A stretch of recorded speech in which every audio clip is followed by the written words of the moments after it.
Hello tout le monde et bienvenue dans cette nouvelle vidéo. Aujourd'hui je vous retrouve pour mon point lecture du mois d'octobre. J'ai lu 7 livres pendant ce mois d'octobre, mais j'en ai seulement 6 à vous présenter puisque la 7ème lecture c'était pour mes cours, c'était pas très intéressant, rien de foufou donc on va passer. Mais j'ai 6 livres à vous présenter pour ce point lecture du mois d'octobre. Ma première lecture pendant ce mois d'octobre c'était A House of Salt and Sorrows par Erin A. Craig, qui était une sortie récente dans les pays anglophones. Je crois que c'est sorti au mois de septembre, mais je voulais absolument lire ce livre puisqu'il est considéré comme un roman gothique. Donc il fallait que j'aille voir si c'était bien ou pas afin de mettre à jour ma liste des romans gothiques modernes et c'était pas mal. Effectivement c'est un roman gothique, il y a 2-3 aspects qu'on retrouve en général dans les romans gothiques comme un manoir, une famille avec des générations et des générations, aussi des présences un peu surnaturelles, des fantômes, des visions.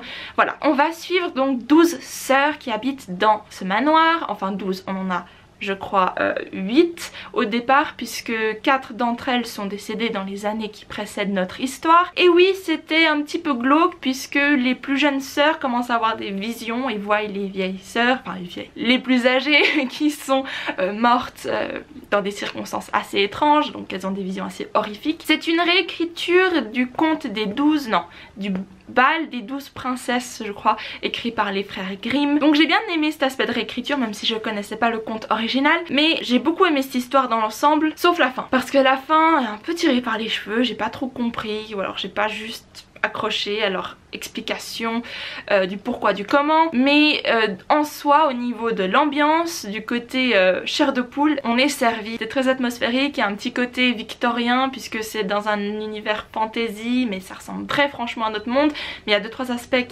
qui sont nouveaux et magiques, et il y a aussi des balles, il y a un espèce de monsieur Darcy, enfin bref, c'était très plaisant, sauf comme je l'ai dit la fin qui était un peu bof, mais j'ai mis une note de 4 étoiles à ce livre, si je dis pas de bêtises. Non, j'ai mis un 3,75. Donc voilà. Et le niveau d'anglais, au cas où ça vous intéresse, il est assez accessible je dirais. Donc si vous avez déjà lu un petit peu en anglais, ça devrait passer. Et j'en profite pour vous le rappeler, mais je suis affiliée de Book Depository. Donc si vous accédez au site via mes liens pour faire des achats sur The Book Depository, ça peut être les livres que je présente ou pas, ça me fait une petite commission à chaque achat que vous faites. Et sachez que les frais de port sur The Book Depository sont gratuits. Et en plus les livres sont très peu chers. Donc si ça vous intéresse d'aller jeter un œil et de passer commande, utilisez mes liens en barre d'infos parce que ça aide toujours la chaîne. Ensuite les 2 prochains livres que j'ai lus pendant ce mois d'octobre, je les ai aussi écoutés sur Scribd comme le livre précédent, et il s'agit d'une saga qui est superbe, franchement je vous la recommande à 100%. C'est la saga Cassidy Blake, écrite par Victoria Schwab, enfin vous la connaissez peut-être sous le pseudonyme de V.E. Schwab, et j'essaie de retrouver mes notes encore une fois, mais je crois que j'ai mis au premier tome A City of Ghosts la note de 4,5 étoiles, et au deuxième tome A Tunnel of Bones, là j'ai mis 5 étoiles parce que c'était le coup de cœur absolu. Alors je sais pas si je l'ai dit pour le livre précédent, mais ils sont pas encore disponibles en français, ni A House of Salt and Sorrows ni les 2 prochains que je vais vous présenter. Donc si on commence avec A City of Bones, et bien tout simplement cette histoire tourne autour d'une jeune fille qui s'appelle Cassidy et qui après avoir frôlé la mort, et bien développe le don de voir les fantômes. Son meilleur ami est un fantôme, et ce qui est assez drôle c'est que ses parents sont des inspectors, c'est-à-dire qu'ils sont des spécialistes d'histoire de fantômes, et ils commencent tout juste un documentaire sur les villes hantées, et forcément ils vont devoir voyager à travers différents pays pour faire ce documentaire. Et ses parents ne voient pas les fantômes, mais Cassidy oui. Dans le premier tome ils sont à Édimbourg, et j'ai adoré retourner à Édimbourg à travers ce bouquin. Tout ce qui est décrit est juste génial, je me suis rappelé de plein d'endroits où je suis moi-même allée, et il y a plein de références à Harry Potter pour ceux que ça intéresse. Ça fait un petit peu peur, mais ça va, hein. C'est assez raisonnable, c'est quand même destiné à un public plus jeune, donc c'était vraiment très creepy mais aussi cute à la fois parce qu'il y a pas mal de blagues. C'est assez léger, en même temps ça nous fait une petite chair de poule. D'ailleurs dans mon reading vlog que j'ai fait pour ce livre, enfin ces livres, je le compare justement à Chair de poule et Nancy Drew, et du coup j'ai adoré ma lecture, j'ai adoré le personnage de Cassidy, de Jacob, des parents, j'ai adoré les histoires de fantômes, tout ce qui est un peu folklore, et puis bien sûr j'ai adoré la ville d'Édimbourg, donc franchement c'était une superbe lecture. Maintenant si on passe au tome 2, 2 qui est Tunnel of Bones. On retrouve Cassidy à Paris et elle va notamment visiter les catacombes et elle va découvrir qu'il y a un petit garçon qui est malheureusement mort dans ces catacombes et qui ne sait pas qu'il est mort, et du coup il continue à jouer à cache-cache puisqu'il s'était perdu pendant une partie de cache-cache avec son frère. Et cette histoire, comme je l'ai dit dans le vlog, m'a brisé le cœur. C'était tellement triste et en même temps assez effrayant, et j'ai beaucoup aimé cette aventure en particulier. Donc là j'ai mis 5 étoiles parce que c'était un coup de cœur absolu. Le troisième tome va sortir, j'imagine, courant 2020 et je ne sais pas encore où il va se passer, mais j'ai trop hâte de découvrir une nouvelle ville hantée. Wouh! Ensuite j'ai un livre physique à vous montrer. Il s'agit de mon deuxième coup de cœur du mois et il s'agit du premier tome de La Roue du Temps, The Eye of the World, qui est, j'imagine, l'œil du monde. Je sais pas comment ils l'ont traduit, mais je sais qu'en français ils ont divisé chaque tome en deux. Donc là c'est les deux premiers tomes français en un. En gros en anglais il y a 15 tomes, 14. 15 si on compte le prequel, mais en français il y aura donc 30 tomes. Ça c'est le premier tome et j'ai juste adoré cet univers, et j'ai d'ailleurs récemment commencé le tome 2 qui n'est pas plus fin que le premier, mais voilà hein. Et du coup franchement cette saga, j'ai lu que le premier tome, j'ai commencé le deuxième, mais je sens déjà le coup de cœur arriver. Dans cette histoire de fantasy, de high fantasy hein, on va le préciser parce que c'est quand même vachement fantasyesque, j'invente mais je vois pas comment décrire ça autrement.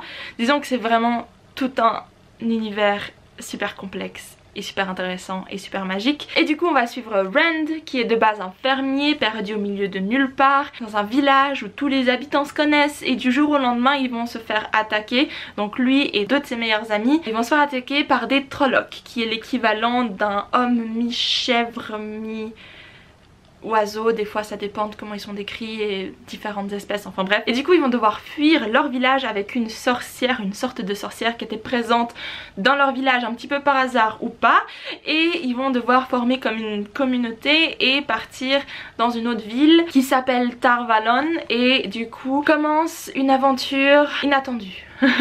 En fait vous voyez j'ai fait beaucoup de références à Tolkien puisque en fait Jordan, enfin Robert Jordan, il est apparemment un des successeurs de Tolkien, dans le sens où même sur la couverture c'est marqué que Jordan commence à dominer le monde que Tolkien avait commencé à créer, puisque là vraiment on a de nouveau 3 élus, 3 personnages super importants, on a cette communauté, on a les sorciers, on a les guerriers, on a vraiment tout cet aspect de la communauté de l'anneau, on a le grand méchant comme Sauron, et c'est super incroyable pour ceux qui aiment Tolkien. Il y a des gens qui critiquent parce que ça ressemble à Tolkien, mais les fans de Tolkien en général aiment cette histoire parce que justement c'est du Tolkien mais ça va encore plus loin, ça pousse encore plus les limites de la fantasy, et j'ai juste adoré.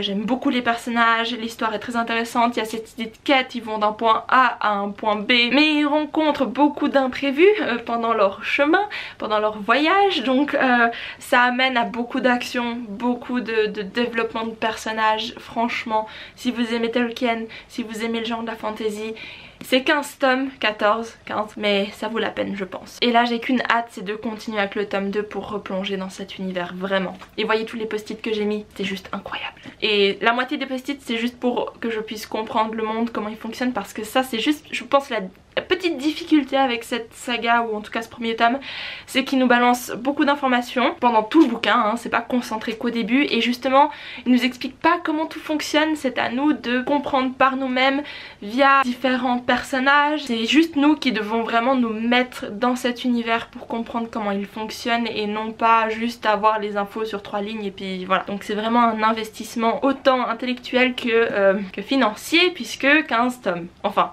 30 pour ceux qui lisent en français. Ouais. Franchement je sais pas pourquoi ils divisent chaque tome en 2, mais pourquoi je ne sais pas. Enfin, ok, on passe à mon troisième coup de cœur. Je savais pas que j'en avais eu autant, mais c'est ce que me dit Goodreads.